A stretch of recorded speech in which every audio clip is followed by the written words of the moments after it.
Okay, here's part 2. Number 9. Struggle for only 1 minute. Sometimes you're able to get yourself started, but when you reach a hard part, you struggle and you give up.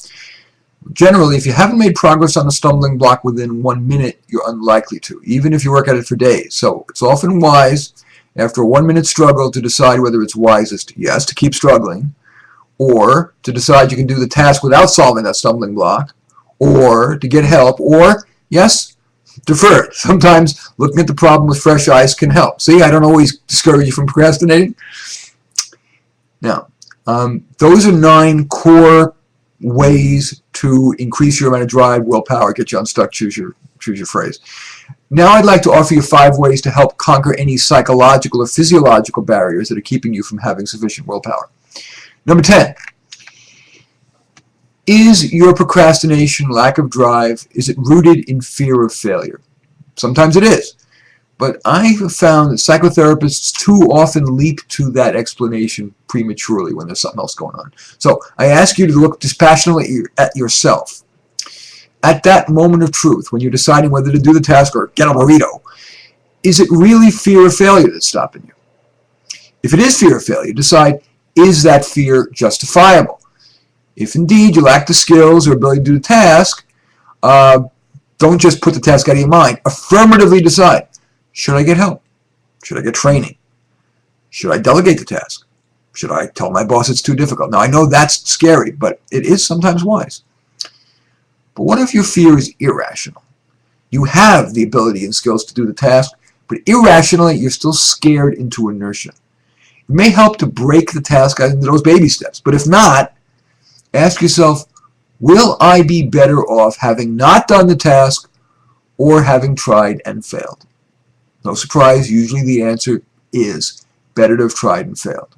Remember, not trying often ensures failure, not just on that task, but it starts to establish a pattern of not trying when things aren't clearly easy. That is a formula for career failure and life failure. So when in doubt, yes, try. Number 11. Is your procrastination and lack of drive rooted in fear of success? I mean, at first blush, that may seem absurd. I mean, who would fear success? Actually, many people do. They may feel they don't deserve success because they've done bad things in their life. But the fact is, even if you've been an axe murderer, the route to redemption is not in inaction, but in doing things. That gives you a shot at success. All right, at the risk of being tough on you, I've got to say that if you are inert instead of being productive and on the road to redemption, being inert, you're a parasite on society. Harsh word, but there's some validity to it. Force yourself into action. If you consistently do that, you may find yourself having acquired a measure of drive. Now, other people fear success because they worry they'll pay a price for achieving more than their coworker or more than their spouse. Now, of course, you don't want to brag about your successes, especially to an insecure spouse or an insecure coworker. But the odds are that if you succeed without self-aggrandizement, the benefits of your success are going to outweigh the liabilities. And if a friend resents your success, is that really a friend? Still, other people are going to fear success because they're afraid that their reward for succeeding will be being given more work or harder work. Remember, you can set limits. If you're assigned more work or harder work than is reasonable, you can say no. Well, often you can. Number 12.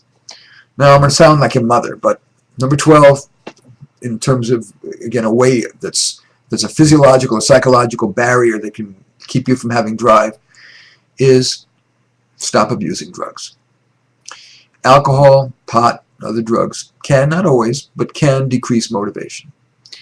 For example, and I have to admit the research findings are not definitive, but in a series of studies led by Dr. William Slicker, he's the director of the FDA's National Center for Toxicological Research, a group of rhesus monkeys were randomly assigned to one of 3 treatments: smoking marijuana daily, only on weekends, or not at all. The results? Even the weekends-only smokers lost their motivation to work all week long. For example, they wouldn't paw a wheel to get the food. The non-smoking group, the group that didn't smoke pot, didn't lose their motivation. But here's the good news. When the monkeys who were smoking marijuana stopped, their motivation to work eventually returned. Now, of course, that's a study, but anecdotally, don't most of us know drug abusers who, like for example, regular pot smokers, don't you sense that they're more likely than other people to suffer from memory loss and from, and here's the technical term, amotivational syndrome? Of course, it's possible that on average, regular pot smokers start out less motivated than the pool of people who don't smoke pot regularly. That's why I'm saying that the research is not definitive, but it certainly couldn't hurt to see if stopping or even cutting back on your substance abuse would increase your willpower enough to make you want to stay off the drugs. Number 13, might you have ADD? The signature characteristic of so-called attention deficit disorder is that the person is often too distracted to stay focused on tasks, and that causes errors in their work and for the work to take a lot longer to complete than it should. Now, some of my clients have brought their ADD under control without drugs. For example, one guy, he recognized that even though, like many people, he craved overstimulation, even though it hurt his work, he made the decision to stop listening to music while he worked, and where possible, he stopped multitasking. He had his desk moved so it faces the wall, and he put a stack of books on each side of his workspace so it could block distractions. But I have to say that some of my clients have been helped, even dramatically helped, by ADD medication. So if the behavioral strategies don't work, like the kind I just mentioned, it may be worth asking a physician you trust whether you might do a trial run on one of the drugs that are used to treat ADD. Studies have found that roughly 2/3 of people with ADD find that the medication's benefit outweighs any side effects. And that was pretty compelling. I didn't know that till recently. Number 14. And finally, is your lack of drive really depression or manic depression, bipolar disorder, one of those?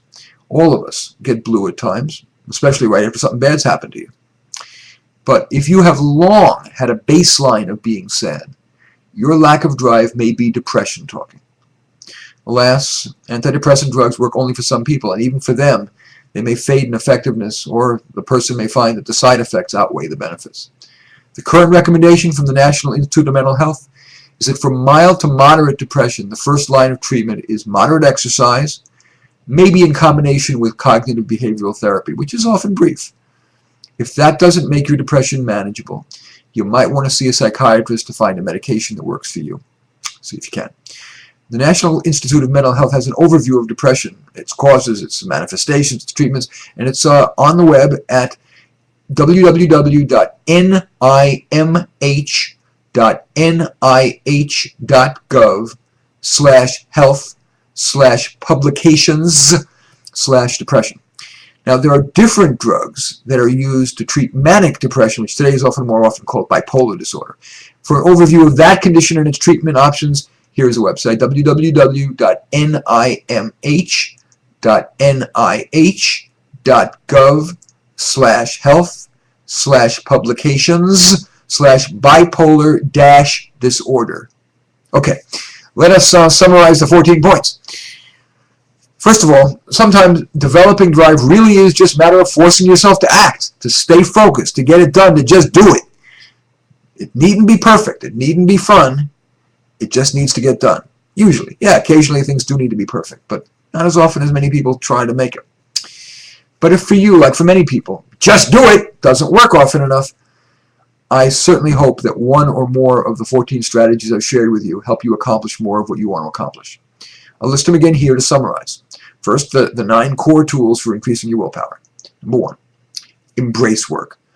Most successful people gladly trade the short-term pleasure of avoiding work for the long-term pleasure of being successful and feeling good about themselves, if not for the cosmic wisdom of trying to make the most of the limited time we have on this earth. Number 2, do it the fun way.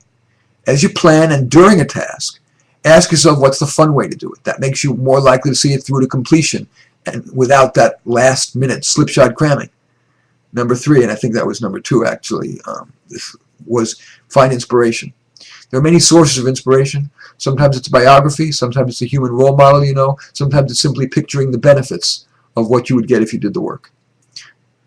Number 4, accept that not everything needs to be pleasant. Keeping in mind the benefits of getting the task done can help you not dwell on the task's unpleasantness compared with recreation. Number 5, Use your fear of embarrassment. Tell one or more people your goal and your deadline. That may make you more likely to complete the task so you can avoid having to tell them you didn't do it. Number 6, break it down into baby steps. That old cliche became a cliche because it so often works. So if you're overwhelmed by a task's enormity, break it into baby steps. Don't know how to break it into baby steps? Get help doing so. Number 7, give yourself a reward. If you might be tempted to procrastinate a task, ask yourself what reward would motivate you to get it done. One size doesn't fit all. So, okay, a spoon of ice cream won't kill you. Number 8, work in short stints. Start with just 5 minutes if necessary. It's a nice, unintimidating amount of time. And having gained a bit of momentum, you may decide to increase the amount of time in your work stints. Number 9, struggle for only 1 minute with a roadblock, a stumbling block. If you've struggled with a stumbling block for a minute and haven't made progress, chances are more struggle won't help. So at the 1 minute mark, decide whether to keep struggling, get help, decide you can do the task without conquering that stumbling block, or worst case, tell your boss the task's too hard. Better to tell her when there's still time for her to get someone else to do it. Number 10. Now these are the 5 tools for managing psychological or physiological barriers to having drive. Is your procrastination and lack of drive rooted in fear of failure? Realize that it's usually better to have tried and failed than not to have tried. If you're really too likely to fail, as before, and as appropriate, delegate, tell your boss, or fine, don't do it. Number 11. Is your procrastination and lack of drive rooted in fear of success? If you feel you don't deserve success, failing on future tasks makes you even less deserving. The path to redemption is in trying. That gives you a better chance, at least small successes. Or you may fear success because you're worried if you succeed, you'll make somebody jealous. Being modest about your successes usually prevents that. Or you may fear success because you're worried you'll be rewarded for your success by giving more work or harder work. Remember, you can usually say no. Number 12. At the risk of sounding like your mother, stop abusing drugs. That really can be demotivating. That is the, not stopping, but the abusing. Number 13.